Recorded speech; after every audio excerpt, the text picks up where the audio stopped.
여러분, 제 채널에 오신 것을 환영합니다. 오늘은 아주 특별한 이야기를 들려드릴게요. 결혼이라는 여정 속에서 겪은 수많은 갈등과 상처, 그리고 그 속에서 피어난 용서와 치유의 이야기입니다. 혹시 여러분도 결혼 생활에서 힘든 순간을 겪고 계시다면 이 이야기가 마음에 깊은 울림을 줄 거예요. 안녕하세요. 항상 이곳의 사연을 재밌게 듣고 있는 30대 여성입니다. 항상 못된 사람들에게 통쾌한 복수를 하는 이야기들을 골라서 자주 듣고 있어요. 저에게도 그리 심각하지는 않지만 제 인생에서는 큰 충격으로 다가왔던 사건이 있어서 여러분들에게 이야기를 해볼까 합니다. 마마보이 남편과 아들만 끼고 돌던 시어머니에 대한 이야기예요. 그러면 그 솜씨는 부족하지만 제 이야기를 시작해 보겠습니다. 남편과 저는 지인의 소개로 처음 만나게 되었습니다. 20대 후반, 아직까지는 결혼 생각도 급하지 않았고 한참 친구들과 여행 다니기 좋아하던 저는 꾸준히 소개팅을 해야 할까 싶었지만 제발 한 번만 만나보라는 지인의 부탁 때문에 마지못해 그 자리에 나가게 되었어요. 안녕하십니까? 저는 박민준이라고 합니다. 지민 씨를 이렇게 만나 뵙게 되어서 정말로 영광으로 생각합니다. 긴장을 많이 했는지 제 얼굴도 제대로 쳐다보지 못하고 인사를 하는 그 남자를 보며 저는 저 사람이 대체 왜 저렇게까지 떠는지 몰랐어요. 그런데 알고 보니 그 남자는 저를 이미 알고 있었더라고요. 사실 제가 지민 씨 사진 보고 반해서 소개 좀 시켜달라고 했습니다. 그래서 이렇게 나와 주셔서 정말 감사드려요. 지인을 통해 제 사진을 보고 저를 소개해 달라 자리를 마련했다는 남자의 설명을 듣고 저는 당황스럽기까지 했었습니다. 사실 민준 씨의 첫 인상이 제 스타일은 아니었어요. 인상은 서글서글하고 좋아 보였지만 살짝 통통한 체격에 숫기 없는 듯한 모습이 제가 바라던 이상형과는 거리가 멀어 쭉 그래도 지인의 부탁으로 나간 자리였기에 마음에 들지 않는다고 박차고 일어날 수는 없었습니다. 억지로 엉덩이를 붙이고 앉아있기는 있었지만 저는 남자가 마음에 들지 않았고 그냥 일회성 만남으로 적당히 시간만 때우다 나오려고 했었죠.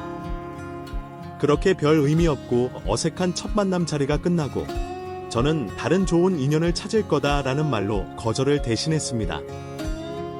제가 그 정도로 말을 하면 금방 포기를 할 줄 알았는데 남자는 참 끈질겼어요.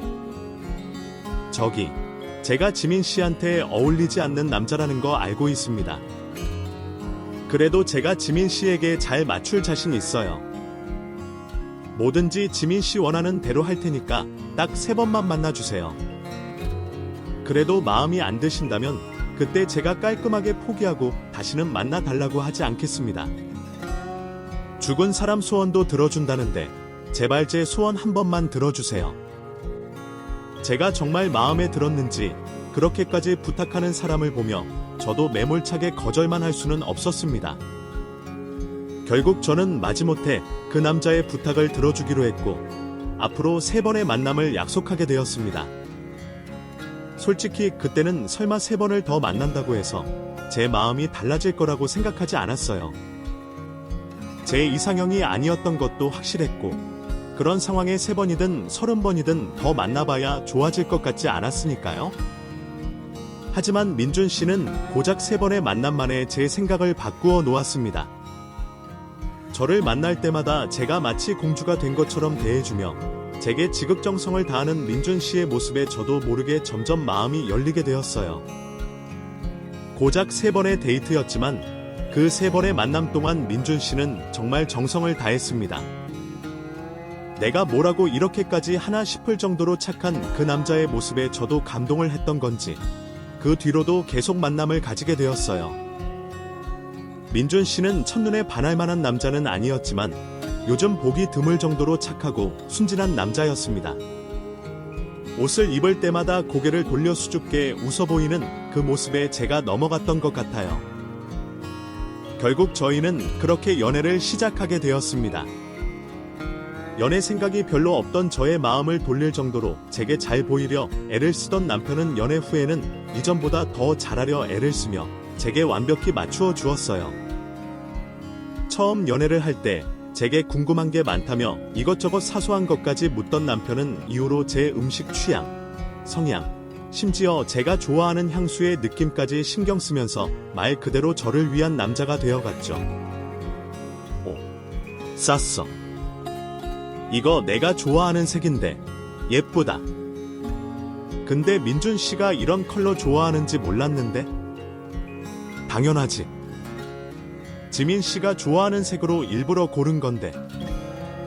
뭐야, 내가 좋아한다고 색깔까지 맞추는 거야. 그럼 내가 무슨 취향이 있나? 그냥 지민 씨가 좋아하는 대로 맞추는 거지. 지민 씨가 좋아하는 거라면 나도 다 좋아.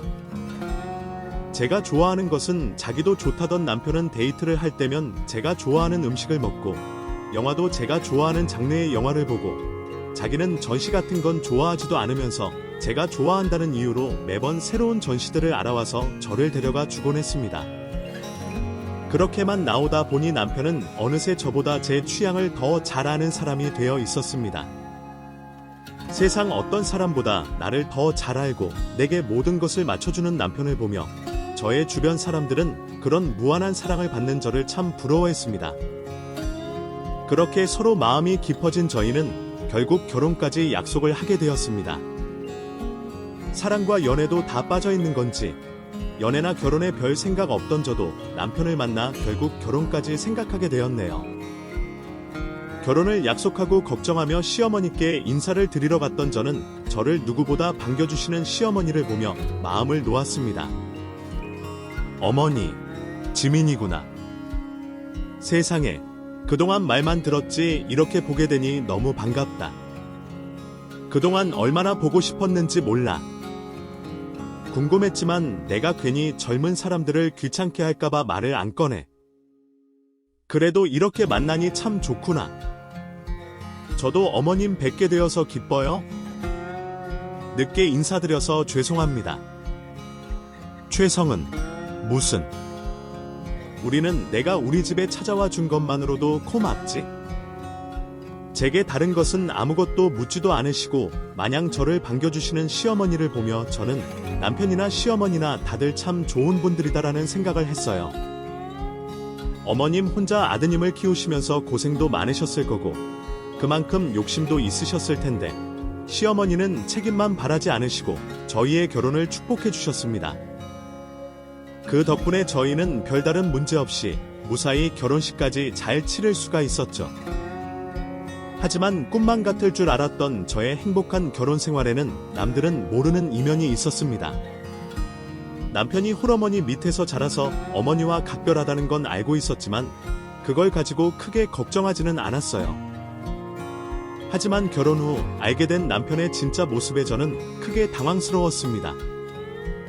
분명 결혼식까지는 제 의사대로 따라주고 별말 없던 남편이 정작 결혼 후에는 제 말이 아니라 어머님 말씀을 들으면서 사소한 것 하나까지 어머니에게 물어보며 어머니가 시키는 대로 하려 하는 겁니다. 오빠, 공과금이 미납이라는데 알고 있었어. 아, 그거 내려고 했는데 깜빡했네. 내가 저번에 계좌이체 신청하려 했는데 안 했어. 계좌이체 해두면 매번 안 해도 되잖아. 그게 있잖아. 내가 엄마한테 물어봤는데 계좌이체하면 가끔 2번 빠져나가거나 잘못 이체되는 경우가 있어서 그런 건 매번 일일이 확인하고 해야 한다고 엄마가 하지 말래. 뭐, 그걸 뭐하러 어머님께 물어본 거야. 엄마가 우리보다 더 잘하니까 물어본 거지. 알고 보니 남편은 너무나 심각한 마마보이였어요.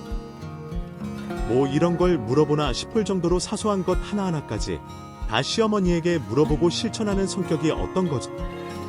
처음에는 중요한 것도 아닌데 그렇게까지 하는 게 이해되지 않았지만 남편이 여태 살아온 습관이라기에 이해를 하려 했습니다. 결혼 전 습관인 이 결혼하고서는 천천히 고쳐가면 될 거라고 생각했거든요.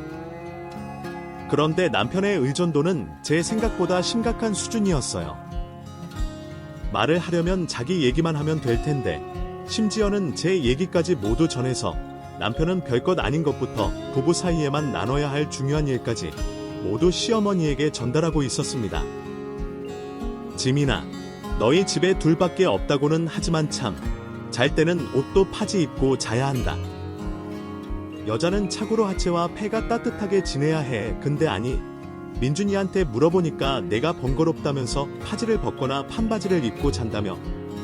그것 좋지 않아. 너도 애 빨리 가지고 싶다며? 그러면 편히 몸에 신경을 써줘.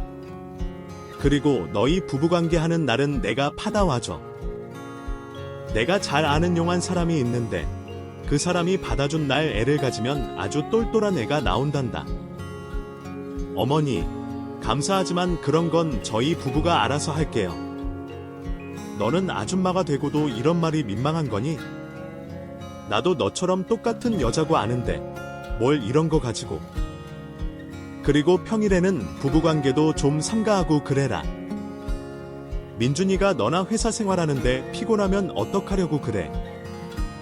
어머니, 민준 씨가 그런 말도 다 해요. 뭐? 부부관계 하이킥. 아들이 그런 걸 엄마한테 이야기할 수도 있지? 그게 이상한 거야. 아까도 말했지만 뭘 이런 거 가지고 민망해하고 그러니. 그리고 우리 아들은 엄마한테 뭐든지 말하는 효자야. 효자와 다른 이야기는 부모 자식 간에 이야기할 수 있다고 생각했어요. 그런데 부부만 알아야 하는 다른 사람들에게 말하기 민망한 내용들까지 남편은 어머님에게 고지곳대로 이야기하고 있었죠. 그뿐만이 아니었어요. 저희 친정일까지 할 말 안 할 말 가리지 못하고 모두 시어머니에게 전했고, 남편에게서 제 소식을 전해 듣던 시어머니는 저의 일거수일투족을 감시하듯 제게 잔소리를 하셨습니다. 남편이 시어머니에게 가리는 말이 없다 보니 시어머니는 사사건건 저희 일에 참견하며 저를 피곤하게 만들었죠. 기가 막혔던 저는 남편에게 크게 화를 내며 따져 물었습니다. 오빠, 뭐야? 대체 어머니한테 무슨 얘기까지 하는 거야? 어머니가 어떻게 우리 사이의 일이며 내 개인적인 얘기까지 다 알고 계시오? 아니, 엄마랑 얘기하다 보니까 나도 모르게 얘기가 나와서. 그리고 중요한 일은 엄마도 알고 있어야지. 뭐? 그게 왜 중요한 일이야? 날은 사생활도 없어. 어머니가 다 아셔야 할 이유라도 있어. 누가 그렇게까지 얘기를 해? 앞으로 우리가 나눈 얘기를 내일 절대로 시어머니한테 말하지 마. 아니, 그래도 우리 엄마도 알 건 알아야지. 다 한 가족으로 걱정해 주시는 건데? 우리끼리 결정하고 판단하다가 뭐가 잘못될 기라도 하면 어떡해? 오빠, 어른 아니야. 나랑 결혼까지 했잖아. 오빠가 결혼 전에 어머니한테 얼마나 의존했는지 모르겠지만 나랑 결혼하고 가정을 꾸리면 이젠 어머니 그늘에서 벗어나야지. 이렇게까지 마마보이인 사람이 나랑 연애는 대체 어떻게 한 거야? 설마 그때도 하나하나 다 어머니한테 물어보고 한 거야? 제 물음에 옴을 주물하며 대답 못하고 눈을 피하는 남편을 보니 정말 기가 막혔습니다. 설마 하고 물어본 얘기였는데 진짜로 연애 때부터 시어머니 말을 듣고 저랑 연애를 했었던 거예요. 그 얘기까지 알고 나니까 저는 사기 결혼을 당한 기분이었습니다. 대체 내가 알고 있던 사람이 남편인지 시어머니인지 혼란스러워졌죠. 그 일로 크게 충격을 받은 제가 한동안 남편에게 냉담하게 굴고 말을 섞지 않았던 이 남편이 제 눈치를 보기 시작했고, 그 뒤로는 제 얘기를 시어머니께 전하는 일은 줄어들었어요. 하지만 그렇다고 시어머니의 간섭이 줄어들지는 않았습니다. 남편이 시어머니에게 보고를 하지 않자 시어머니는 더 집요하게 저희 부부 사이를 파고들며 하셨습니다. 제 앞에서 아주 대놓고 저희 사생활을 캐묻고 모든 걸 자기 뜻대로만 하고 싶어 하셨습니다. 이런 일들로 저희 부부를 간섭하려던 시어머니 때문에 시댁에서 기분이 상해서 돌아오는 날이면 남편은 시어머니 앞에서는 시어머니 눈치를 보다가 집에 와서는 그제서야 제 눈치를 보기 시작했습니다. 여보, 미안해. 화 많이 났어? 화가 많이 났냐고? 그럼 화가 안 나게 생겼어. 오빠는 거기서 왜 어머니 편을 들고 있는 거야? 내 편 안 될 거면 가만히라도 있든가. 오빠가 자꾸 어머니 편만 드니까 어머니가 더 그러시는 거잖아. 왜 내 모든 걸 하나하나 간섭해서 어머니 뜻대로 해야 해? 내가 어머니랑 사는 거야. 오빠랑 사는 거야. 아니, 그럼 어떡해? 엄마 앞에서 자기 편 들면 엄마가 화낼 거 아니야. 나는 화 안 내. 지금 내가 내는 건 뭐? 투정으로 보여. 미안해. 자기야. 내가 잘못했어. 화 풀어. 나도 우리 엄마 감당이 안 돼서 그래. 앞에서 싸워봤자 좋을 게 뭐가 있어. 다 우리 위에 그런 거지. 엄마 편 만든 건 아니야. 우리 엄마 성격 알면서 그래. 그래. 근데 그렇다고 이렇게 밑도 끝도 없이 다 맞추기만 해야 되나? 나는 무슨 성격 없어. 자기는 뭐? 카잔. 미안해. 내가 자기 가지고 싶다고 했던 가방 사줄게. 한 번만 화 풀어. 뭐 그런 식으로 시어머니 때문에 싸우는 날이면 남편은 뒤늦은 선물 공세와 애정 표현으로 저의 기분을 애써 풀어주려 했습니다. 앞뒤 태도가 다른 남편의 모습이 섭섭하긴 했지만 그땐 남편도 시어머니와 제 사이에서 힘들 거라 생각하며 나름의 처세술일 거라고 이해하고 넘어가려고 했어요. 남편이 시어머니 편을 들기는 하지만 여전히 저를 사랑했고 둘만 있을 때는 저한테 정말 잘했거든요. 그런 와중에 제게 스트레스가 되는 일은 또 하나 있었습니다. 바로 임신 문제였어요. 결혼을 하고 빨리 아이를 가지고 싶었던 저는 임신을 위해 노력을 해봤지만 임신이 바로 되지 않았습니다. 물론 좀 더 기다려봐도 되겠지만 저는 혹시나 싶은 마음에 혼자 병원에서 검사를 받아보기도 했어요.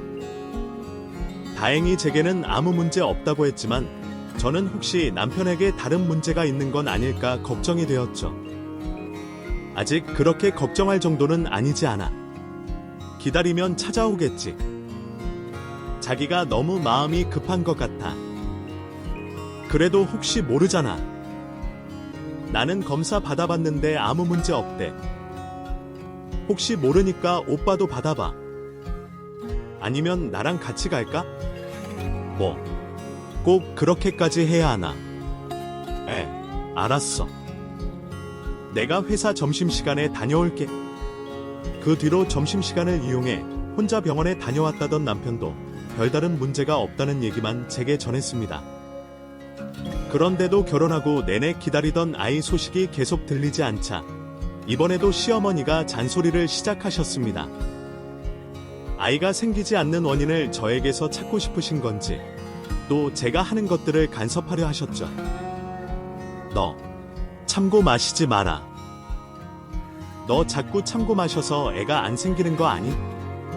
그래, 요즘 불이 많다잖아. 다 그게 참 커피 마셔서 그런 것 같네. 어머니, 그럼 대한민국 직장인들은 다 불임이겠네요. 너 너무 많이 먹는 거 아닌? 그러고 보니까 너 결혼하고 살찐 것 같다. 살찌면 임신 안 된다는데 조심 좀 해라. 어머니, 저 결혼 이후로 살찐 적이 없어요. 결혼하고도 더 빠졌는데요. 그래? 근데 왜 이렇게 부어 보이니? 나이가 들어서 그런가? 그거에 비하면 우리 아들은 왜 이렇게 살이 빠졌을까? 홀쭉한 것이 너무 안쓰러워 보이네? 어머니는 제가 참 커피를 먹어서 살이 쪄서 임신이 안 되는 거라며 또 제 탓만 하셨습니다. 하지만 오히려 결혼 이후 살이 찐 건 제가 아닌 남편이었어요. 저야 시어머니가 그렇게 스트레스를 주시는데 살이 찔 틈이 있나요? 반면 남편은 늘 한 입 더 먹이려는 시어머니 때문에 연애 때 입던 옷들이 하나도 맞지 않을 정도로 살이 찌고 있었습니다. 연애 때도 조금 체격이 있어 보이던 남편은 어려서부터 소화비만이었습니다. 그것도 모두 어렸을 적부터 아들 입에 들어가는 거라면 아끼지 않으시는 시어머니 덕분이었죠. 그나마 연애 때는 저한테 잘 보이려고 식단 조절이라도 한 건지 그 정도는 아니었는데 결혼 이후에는 아주 고삐를 풀어버린 것처럼 먹기만 했고 시어머니는 그런 남편을 말릴 생각도 없이 하나라도 더 해먹이지 못해 안달이셨어요. 이 녀석, 이것도 먹어봐라. 이것도 해. 왜 이렇게 못 먹니? 너도 나이 들었나 보다. 이전만큼 먹지를 못하네. 요즘 회사 일이 힘드니? 스트레스 받아서 입맛이라도 없는 거야. 어머니, 민준 씨 많이 먹었어요. 그만큼 먹었으면 더 먹는 게 이상하죠. 이제 그만 주세요. 너는 이게 뭐가 많다고 그러니? 애가 전에는 무조건 밥을 2~3공기씩 먹던 애야. 키가 이만큼인데 그 정도는 먹어야지. 어머니, 아무리 그래도 그만큼 먹는 사람이 어딨어요. 한 공기도 충분하죠. 안 그래도 요즘 남편 살찐 탓에 맞는 옷이 하나도 없는데 어머니가 자꾸 더 주시면 어떡해. 살찌면 건강도 나빠지고 좋은 거 없어요. 그러니까 어머니도 자꾸 먹이지 마세요. 아니, 너는 왜 먹는 걸로 타박을 하니? 어머니는 통통한 아드님 얼굴이 야이엄한 보이시는지 제가 만류를 하는데도 자꾸만 음식을 권하곤 하셨습니다. 제가 옆에서 눈치를 줘도 남편은 시어머니 주는 대로 다 받아먹으며 살찐 채로 가고 있었어요. 보기 싫은 것도 문제였지만 살이 찌면 고혈압이나 당뇨도 위험하고 건강이 걱정되어 만류하고 싶었어요. 안 그래도 임신이 되지 않아 걱정이었는데 체중이 임신에 영향이 있다는 얘기를 듣고 더 걱정이 되었거든요. 남편의 건강을 위해서도 우리 부부의 임신을 위해서도 저는 남편의 다이어트를 밀어붙였죠. 남편은 벌써 100kg이 육박하는 몸인데 얄리어 보인다며 남편의 다이어트를 매번 무산시켰던 시어머니와 언쟁을 벌여가며 남편 다이어트에 허락을 겨우 받아냈습니다. 그래도 시어머니와 언제나 버리면서까지 시작하게 된 남편의 다이어트는 기대 이상으로 성공적이었습니다. 남편 인생을 통틀어 가장 날씬하고 탄탄한 몸매로 변하게 되었거든요. 물론 그 모습을 만드는 데까지 쉽지는 않았습니다. 제가 매일 포기하려는 남편을 어르고 달래고 때로는 혼을 내기까지 하며 같이 운동을 하며 만들어낸 결과물이었습니다. 영양과 칼로리를 신경 쓴 식단까지 제가 직접 다 먹였어요. 거기다 저 몰래 다이어트에 도움이 안 되는 음식을 남편에게 해다 먹이려는 시어머니를 막으려 제가 매일같이 감시를 해야 했어요.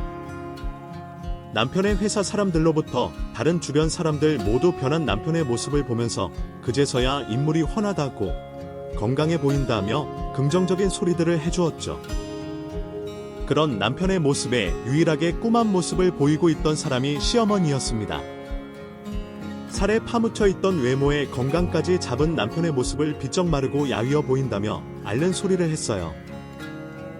건강이 변한 남편의 긍정적인 소식 말고도 또 하나의 기쁜 소식이 저에게 찾아왔습니다. 남편의 다이어트가 성공하고 시간이 어느 정도 지났을 무렵 유독 회사 일을 하면서 졸리고 피곤해졌어요. 그때는 단순히 식곤증이나 남편에게 신경을 많이 쓴 탓이라고 지고했죠. 그런데 매달 정확한 주기로 하던 월경이 늦어지고 있었어요. 그것 말고도 좀처럼 보이지 않던 몸의 변화가 느껴졌어요. 처음에는 임신을 생각하기보다 혹시 몸에 문제가 생긴 게 아닐까 걱정을 하며 제 증상들을 인터넷에 검색하게 되었죠. 그러곤 제 증상들이 임신 초기 증상임을 알게 되었습니다. 임신을 하려 노력은 하고 있었지만 좀처럼 소식이 없는 이유로 기대를 하지 않고 있던 저는 두 모자에게 알리지 않고 혼자 회사 점심시간을 이용해 산부인과에 찾아가게 되었습니다. 괜한 기대를 하면 실망만 더 크게 할 것 같아 검사를 받기 직전까지 아무런 생각을 하지 않았어요. 그런데 의사분에게 초음파 검사를 받으면서 제가 꿈에 그리던 말을 듣게 되었습니다. 바로 임신 소식이었죠.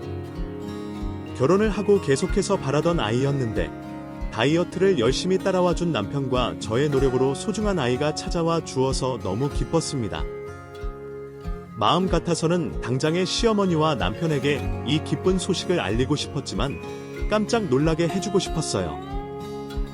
남편의 건강과 다이어트 때문에 필사적으로 몸에 좋지 않은 음식을 막아왔던 저였기에 갑작스레 먹고 싶은 음식을 모두 모아 먹자는 제 제안을 두 모자 모두 이상하게 생각했습니다.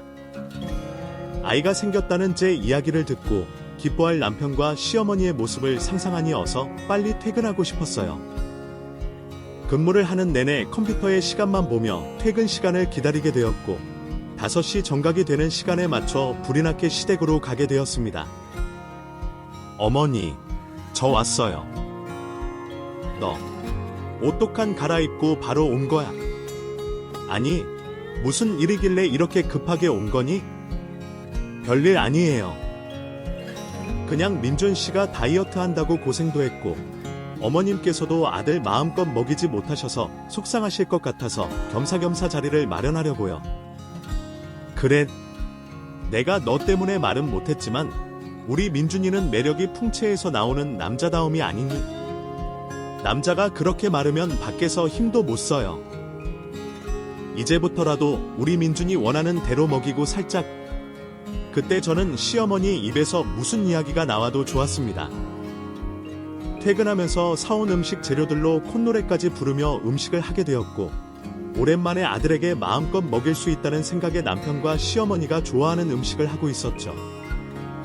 그 외에도 두 사람이 좋아하는 배달 음식까지 시켰기에 주방에 있는 식탁의 말국거실에 따로 상을 펴야 했어요. 일을 마치고 남편도 한순간 변한 제 모습을 보고 무슨 일인가 싶어 눈치를 보고 있었죠. 기분이 날아갈 듯 좋은 제 모습을 보고 금방 안심을 하게 된 남편은 간만에 포식하게 생겼다며 옷까지 갈아입고 먹을 준비를 하고 있었습니다. 임신을 성공한 그런 남편의 모습까지 모두 다 좋았어요. 정말 한 상 더 벌어지게 차린 음식들로 흥분 상태인 남편과 시어머니와 같이 모두가 즐겁고 맛있는 식사 시간을 가지게 되었습니다. 어느 정도 식사를 마칠 때쯤 분위기를 보던 저는 제 임신 소식을 두 사람에게 알리게 되었죠. 틈 안으로서, 며느리로서 제가 할 말이 있어서 이렇게 모두가 즐거운 시간을 만들었습니다. 어쩐지 평범한 날은 아니다 싶었어. 당신, 승진한 거야. 아니면 보너스라도 받았어. 아, 당신, 로또 됐구나. 아니야, 그보다 더 좋은 거야. 당신한테도, 어머님께도. 도대체 뭐길래 이렇게 뜸을 들... 어서 말해봐라. 어머님, 여보, 저 임신했어요. 요즘 통 몸이 이상해서 문제라도 있나 싶어서 오늘 산부인과에 갔는데 글쎄 임신이래요. 아직 3주차라 조심해야 한다는데 어떻게 저 혼자만 이 소식을 알고 있겠어요. 여보, 드디어 당신도 아빠가 된 거야. 어머님, 제가 예쁜 손주 보여드릴게요. 그 기쁜 소식을 듣고도 난리를 피우고 있는 건 저 혼자였습니다. 무슨 일인지 남편과 시어머니는 얼굴이 굳어가며 임신 소식에도 반응을 하지 않고 있었어요. 내가 너무 갑자기 말해서 다들 놀라셨을까요? 밥 먹기 전에 말했어야 했나? 제 물음에도 아무런 말이 없던 시어머니와 남편은 서로 눈짓을 하며 사인해 보냈죠. 아니, 너무 놀라서 그런 거지. 근데 당신, 정말 임신 맞아. 다른 병원 가서 확인해봐야 하는 거 아니야. 그때는 그렇게 노력해도 안 되던 임신이 갑자기. 무슨 소리야? 오늘 내가 직접 산부인과 가서 초음파로 확인했다니까. 이렇게 사진도 있잖아. 그래. 그래도 또 모르지. 의사가 잘못 확인했을 수도 있고, 혹시 당신이 처음에 생각한 것처럼 혹이나 그런 문제를 잘못 봤을 수도 있고. 아기와 확인하는 거 확실하게 한번 더 확인해보자. 뭐? 사진까지 있는데 믿지를 못하겠다고. 민준 씨가 뭐? 아니, 확실히 확인해보려고 하는 거니까. 지금 당장 확인해보자는 거지. 무슨 말인지 모르겠지만 초음파 사진을 보여줘도 믿지 않는 두 사람은 굳이 지금 확인해야겠다며 야간 진료가 있는 산부인과까지 찾아 확인을 하자고 했습니다. 그때까지도 영문을 몰랐던 저는 단순히 두 사람이 괜한 실망을 하고 싶지 않아 재차 확인을 하고 싶어 한다고 생각했어요.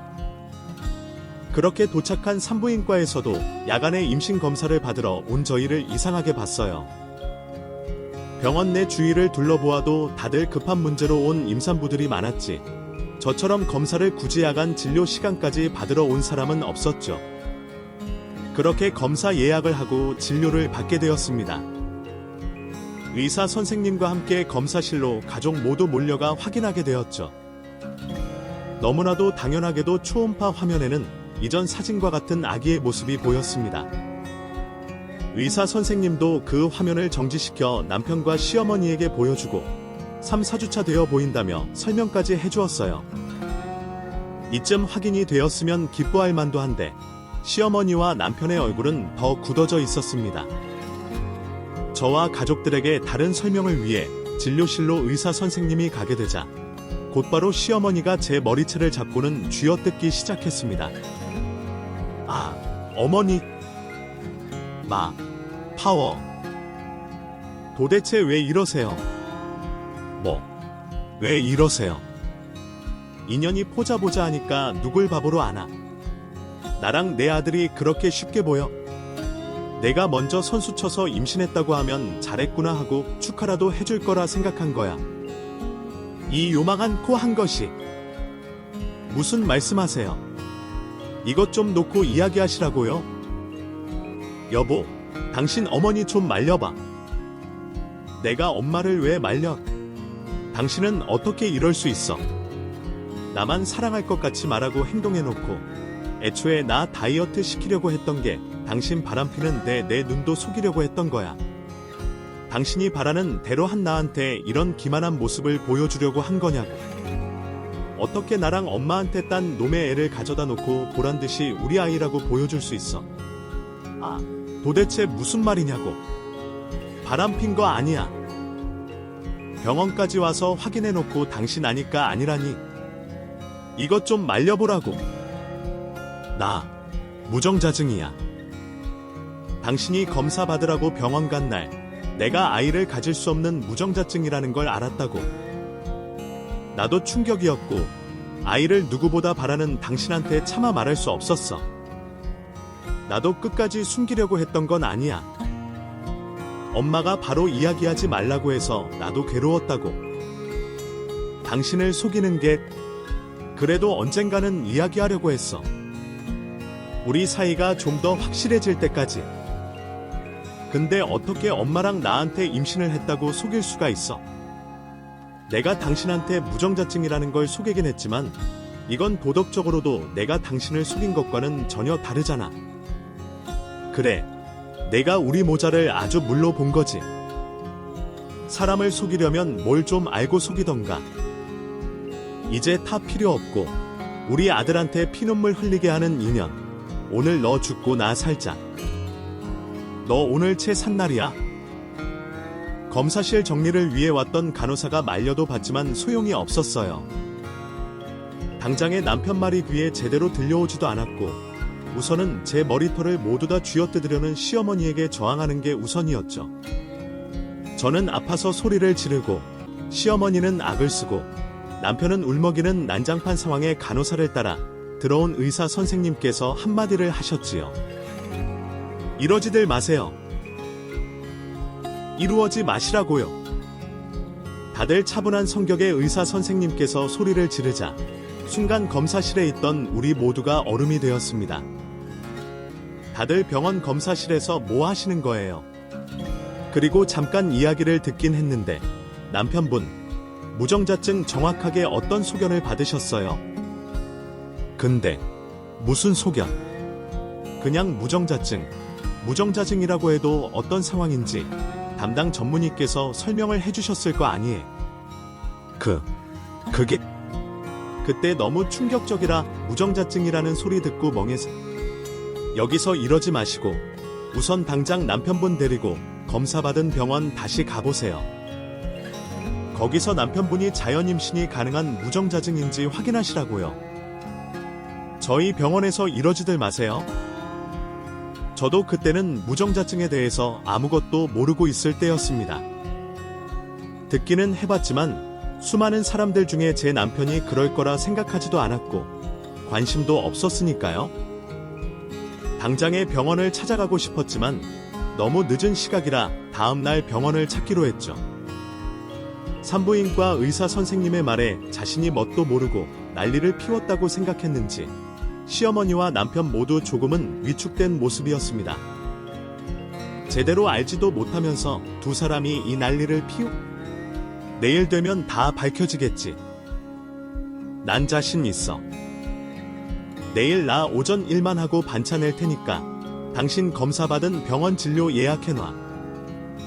어머님도 꼭 오세요. 그리고 오늘 당신은 우리 집에 들어올 생각도 하지 마.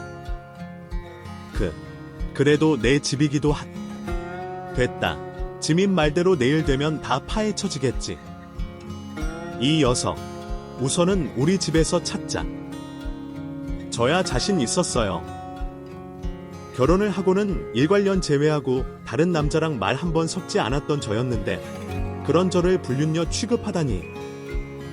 시어머니와 남편에게 화가 잔뜩 나서 잠도 제대로 청하지 못했습니다. 임신 초기에는 다른 때보다 더 조심해야 하는데 괜히 두 사람 때문에 소중한 아기에게 안 좋은 영향이 갈까 걱정이 되었습니다. 다음 날 남편과 시어머니 그리고 저는 남편이 무정자증을 검사받은 병원에 모두 모였습니다. 보자. 그 김민준 씨. 저번에 오셔서 무정자증 소견 받으셨네요. 온 가족까지 오신 거면 정원에 말씀드린 수술 관련으로 오신 건가요? 그게 제가 그때 정신이 없어서요. 무정자증이라는 이야기만 들어서 정확하게 무슨 무정자증인가요? 배정자증호. 정자는 생성되는데 배출되는 부분에 있어 문제가 있는 거라 그 시술이나 시험관으로는 충분히 임신이 가능하세요. 의사의 말을 듣고 흥분한 제가 의사 선생님에게 당황하는 남편을 대신해 물어봤습니다. 그러면 혹시 다이어트를 한다거나 신진대사가 좋아져서 아주 낮은 확률이지만 자연 임신도 가능한 거지? 글쎄요. 그 0. 몇 프로의 가능성이 있긴 한데 그 아예 불가능하다고는 할 수 없죠. 그 반드시 운동을 해서 막힌 곳이 뚫리지는 않습니다만 여러 상황이 겹치고 상황이 맞아떨어진다면 불가능은 할 수도 있겠죠. 의사 선생님의 그 말 한마디로 모든 상황이 끝이 났습니다. 망치로 머리 한 대를 맞은 것처럼 말이 서 있는 시어머니와 남편을 두고 저는 병원을 나와 곧바로 집으로 향했습니다. 당장 짐을 챙겨온 친정으로 들어가려고 했어요. 괜히 두 사람과 이야기를 하고 저 혼자 소리 높여 화를 내어 가짜 아이에게 안 좋은 영향만 있으니까요. 남편과 시어머니, 사람을 꼴도 보기 싫었습니다. 제가 병원을 나온 것을 뒤늦게 알아차리고 급하게 집으로 온 두 모자는 짐을 챙기고 있는 저에게 쭈뼛쭈뼛 옆으로 와서는 죽은 듯이 고개만 숙이고 기어들어가는 목소리를 내었습니다. 여보, 미안해. 당신 의심해서 내가 정말 죽을 죄를 지었어. 나도 당신도 아기를 많이 기대했으니까 내 입장에서는 당신 때문에 애를 못 가지게 되는 게 충격이라 다른 설명은 듣지도 못했소. 물론 그렇다고 당신을 의심한 내가 나쁜 놈이야. 죽일 놈이라고. 글쎄, 지민아. 나도 어제 너무 흥분해서 너한테 잘못을 했다. 어른이 돼서 차분히 생각을 먼저 해야 했는데 미안하다. 내가 다 잘못한 거다. 듣기 싫구요. 나 친정으로 가 있을게. 그리고 우리 이혼하자. 애초에 믿음 따위가 없는데 부부라고 할 수 있겠어. 뱃속의 아기는 나 혼자 잘 키울 수 있어. 처음 생각한 것처럼 당시 나이라고 생각하지 말고 아이한테 찾아올 생각도 하지 마. 요호, 정말 내가 잘못했어. 내가 죽을 죄를 지었다고. 이번만 용서해줘. 절대 이런 일은 두 번 다시는 없을 거야. 이번만 용서해준다면 앞으로는 당신이 하라는 거 뭐든지 다 있게. 제발. 그래. 지민아. 내가 이렇게 무릎 꿇고 빌마. 내가 죄인이다. 죄인. 지금까지 내가 민준이 끼고 돌아서 마음에 안 들어하는 것도 한다. 이번만 우리 부모자 용서해주면 내가 다시는 내 마음에 안 드는 행동하지 않으면? 아마 내가 잘못했어. 제 바짓가랑이를 붙잡고 참회의 눈물을 흘리면서 사정을 하는 두 모자였어요. 그때 저는 앞뒤 생각할 것 없이 불륜녀로 지급한 두 모자에게 무척이나 화가 난 저였기에 그러한 말들이 귀에 들어오지도 않았고 곧장 짐을 챙겨 친정으로 들어가게 되었죠. 임신을 해서 한창 기분 좋아하고 있을 딸이 갑자기 친정으로 오자 친정 부모님도 놀라셨어요. 걱정하는 부모님이 보니 그제서야 참고 있던 눈물이 터져 나왔어요. 그리곤 어제 오늘 있었던 이야기를 하게 되었죠. 진정하라며 저를 다독이는 부모님께서는 다정한 목소리와 달리 무척이나 화가 나신 모습이었습니다. 아무 잘못도 없는 자식이 괜한 억지 오해를 뒤집어쓰고 있었으니 화가 나실 만도 했죠. 저녁이 되어 무슨 낯짝인지 모르겠지만 친정 부모님 댁으로 두 모자가 찾아왔습니다. 여기가 어디라고 함부로 찾아옵니까?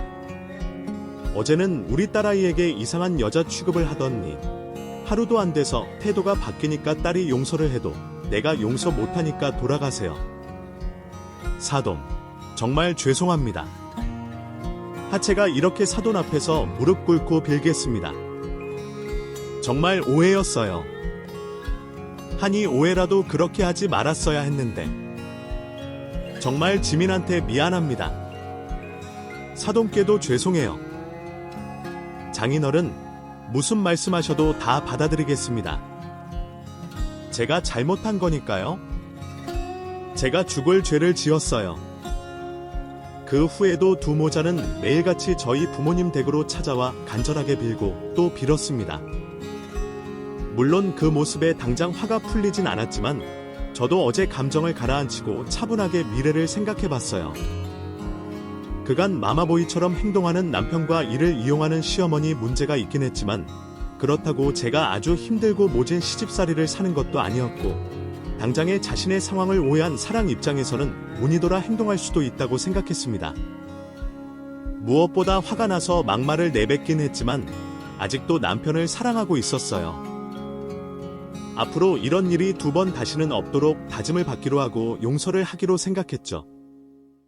나오지 않는 저를 기다리고 있는 두 모자를 만나러 집 앞으로 나왔습니다. 나 정말 반성 많이 했어. 이번만 용서해주면 당신이 죽으라면 죽고 살라면 살고 뭐든지 다 할게. 지민아, 나도야. 앞으로 모든 니마 이만 티를 마. 말로만 해서 무슨 약속이 되겠어요? 또 어떻게 말을 바꿀 줄 알고? 이미 불륜녀 취급까지 받았는데요. 아무리 생각해도 괘씸하지만 이번만은 오해라고 생각하고 용서해드릴게요. 그 대신 각서를 받아야겠어요. 각서? 백정조천장이라도 쓸게. 당신이 하라는 대로 다 하고. 추상적인 각서 내용은 법적으로도 소용이 없을 것 같아서 저는 두 모자에게 제대로 겁을 주려고 법무법인 회사까지 찾아가서 법적으로도 효력이 있는 각서를 작성하게 되었습니다. 해당 사항을 어길 시 저에게 유리한 조건들로 작성을 하고 공증까지 받게 되었죠. 그 이후 두 모자는 제 말이라면 고지고대로 받아들이고 있어요. 남편은 더 이상 마마보이처럼 행동하지 않고 시어머니도 제 눈치를 보며 괜한 심기를 건드리지 않으려 행동을 조심하고 계시죠. 제 말에는 아예 토를 달지 않게 생각하는 것 자체를 바꿔버렸습니다. 지금은 남편과 저, 그리고 태어난 아이 세 식구가 행복하게 지내고 있습니다. 집살이는 남의 집 이야기고 제 말이라면 주 근처까지 않는 남편으로 행복한 삶을 보내고 있네요. 저 혼자만의 생각일 수도 있지만 세상에서 가장 편안한 삶을 살고 있는 며느리이자 아내가 아닐까 싶네요. 앞으로는 지금처럼만 같이 온 가족 행복한 시간만 보냈으면 해요. 그럼 저도 글을 이만 적고 구독자로 돌아가 새로운 사연을 기대하고 있겠습니다. 제 얘기 들어주셔서 감사합니다. 끝까지 이야기를 들어주셔서 정말 감사합니다. 이 이야기가 여러분의 마음에 작은 울림이 되었다면 좋아요, 구독, 그리고 공유도 잊지 말아주세요. 다음 이야기에서도 여러분과 함께 삶의 다양한 감정을 나눌 수 있기를 바랍니다. 그럼 다음 영상에서 또 만나요.